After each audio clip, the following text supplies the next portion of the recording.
xin chào các bạn đã quay trở lại với kênh của mình. Thế cái video trước thì mình đã nói với các bạn là quay giới thiệu về slime phần 2 đúng không? Đây, bây giờ mình sẽ mở ra và thử thức nó nha.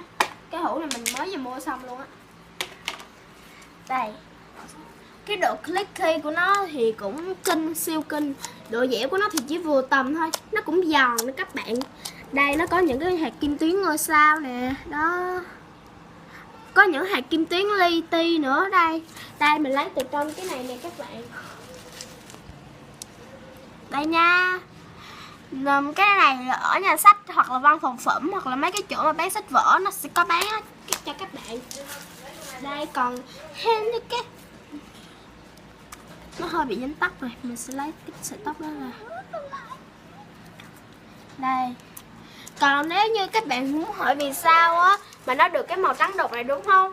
Thì mình đã bỏ những cái màu này nè. Cái màu này là màu nước gấu học sinh nha. Mình bỏ màu trắng với các bạn. Nên màu trắng của mình khá là ít luôn. Đây.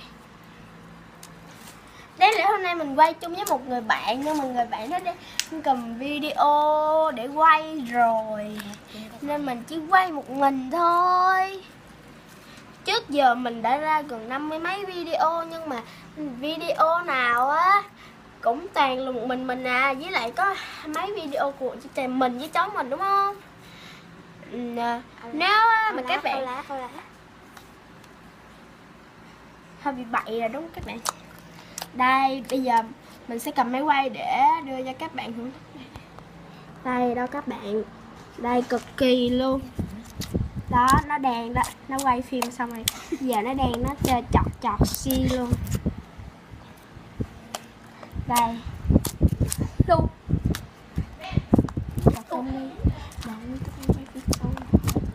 Đây bây giờ mình sẽ cho các bạn thấy mặt của bạn đó nha.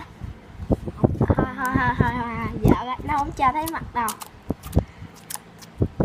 Cực kỳ slow luôn.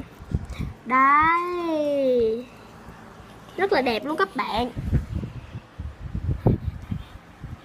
Đây tụi mình đang cho kéo giãn nha. Nó cực kỳ giãn luôn. Bây giờ mình sẽ cầm máy quay để cho nó quay nha.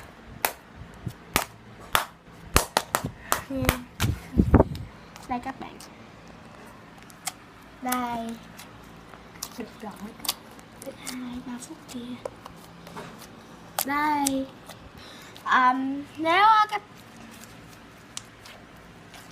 các bạn muốn làm á thì các bạn muốn hỏi mình làm thêm với cái kiểu này thì các bạn hãy comment bên dưới để mình chỉ cho các bạn nha.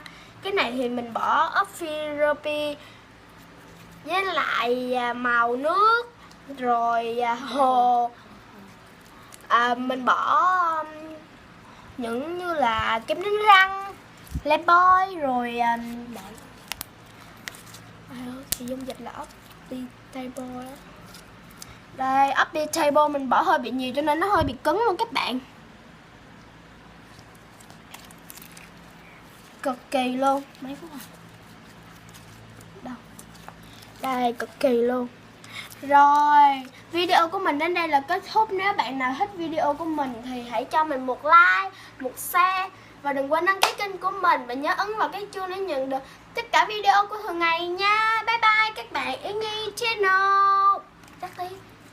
Bye bye. Tắt đi.